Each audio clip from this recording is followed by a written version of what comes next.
Students तो अब हम डिस्कस करते हैं जो हमारा एफएससी पार्ट 2 का 12 चैप्टर का हमारे पास 5th न्यूमेरिकल है, ठीक है। इसको डिस्कस करते हैं इलेक्ट्रोस्टैटिक्स के 5th न्यूमेरिकल को। तो इसमें वो कहता है कि अगर आपके पास क्या है 2 पॉइंट चार्जेस है, एक Q1 है जिसकी वैल्यू क्या है -1.0 क्रॉस 10⁻⁻⁶ कॉलम है, और दूसरा जो है वो आपके पास क्या है 4.0 क्रॉस 10⁻⁶ कॉलम है, और सेपरेटेड है। उनके दरमियान जो डिस्टेंस है वो कितना है 3 मीटर का है। कि फॉर एग्जांपल ये दो आपके पास चार्जेस हैं, एक के ऊपर -1 मल्टीप्लाई बाय 10⁻⁶ कॉलम चार्ज है, और एक के ऊपर आपके पास +4 माइक्रो कॉलम चार्ज है। दोनों के दरमियान डिस्टेंस कितना है 3 मीटर का है। वो कहता है कि आपने वो पॉइंट फाइंड करना है जहाँ पे फील्ड ज़ीरो है, इलेक्ट्रिक फील्ड इंटेंसिटी की वैल्यू क्या है 0 है, ठीक है। ज़ीरो फील्ड पॉइंट आपने फाइंड करना है, और दूसरा आपने फाइंड एंड जस्टिफाई, और उसको फिर थोड़ा सा जस्टिफाई करना है, ठीक है।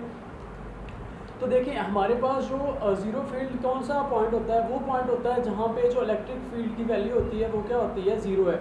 अब दो अपोजिट चार्जेस गिवन है, ठीक है, एक प्लस है और एक नेगेटिव, एक प्लस का है और एक माइनस का है, ठीक है। आपके पास एक पॉजिटिव है और एक नेगेटिव है।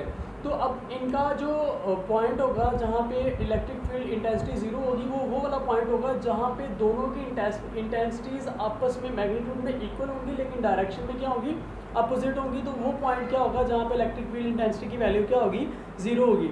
तो हम सपोज कर लेते हैं कि हम कहते हैं कि ये हमारे पास एक चार्ज है Q2, ये हमारे पास एक चार्ज है Q1, ठीक है। इन दोनों के दरमियान जो डिस्टेंस R है वो कितना है 3 मीटर का डिस्टेंस है।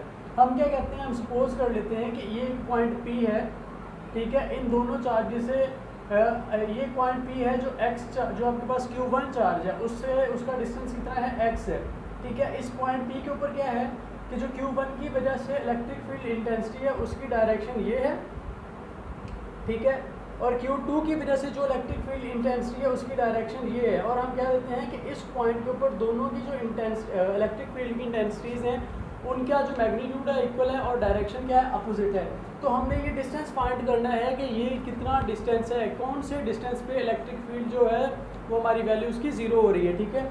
तो हमारे पास गिवन में अब देखिए यहाँ से यहाँ तक का डिस्टेंस x है, यहाँ से यहाँ तक का डिस्टेंस r है, तो यहाँ से यहाँ तक का डिस्टेंस कितना होगा r + x होगा, ठीक है। Q1 से P का डिस्टेंस x है, Q2 से हमारे पास P का डिस्टेंस कितना है r + x है। हमें x की वैल्यू फाइंड करनी है क्योंकि x डिस्टेंस में हम कह रहे हैं कि जो इलेक्ट्रिक फील्ड इंटेंसिटी है वो 0 है।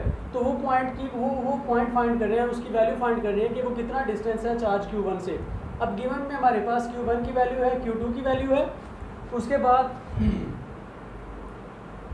हमें r की वैल्यू गिवन है, उसके बाद हमारे पास है वो कहता है कि लेट कर लेते हैं Q2 जो है वो आपका ओरिजिन पे प्लेस्ड है, at origin and P be the point at which the electric field due to charge Q2 is equal, ठीक है। कि वो पॉइंट जहाँ पे वो क्या है इलेक्ट्रिक फील्ड जो है इक्वल है Q2 के चार्ज के, but opposite to the electric field due to the charge Q1, ठीक है। कि Q1 के जो चार्ज की वजह से है उसके अपोजिट है और इक्वल है। इलेक्ट्रिक फील्ड P पॉइंट के ऊपर Q2 की वजह से जो चार्ज है उसकी डायरेक्शन अपोजिट है, और क्वांटिटी में वो इक्वल है किस चार्ज की वजह से Q1 की वजह से जो इलेक्ट्रिक फील्ड प्रोड्यूस हो रहा है।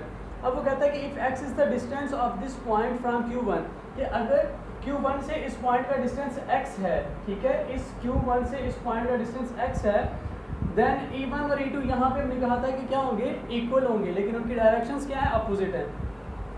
E1 is equal to E2, ठीक है। ये दोनों पॉइंट्स है जहाँ पे आपके जो दोनों इलेक्ट्रिक फील्ड है वो क्या हो रही है एक दूसरे के इक्वल हो जाती हैं।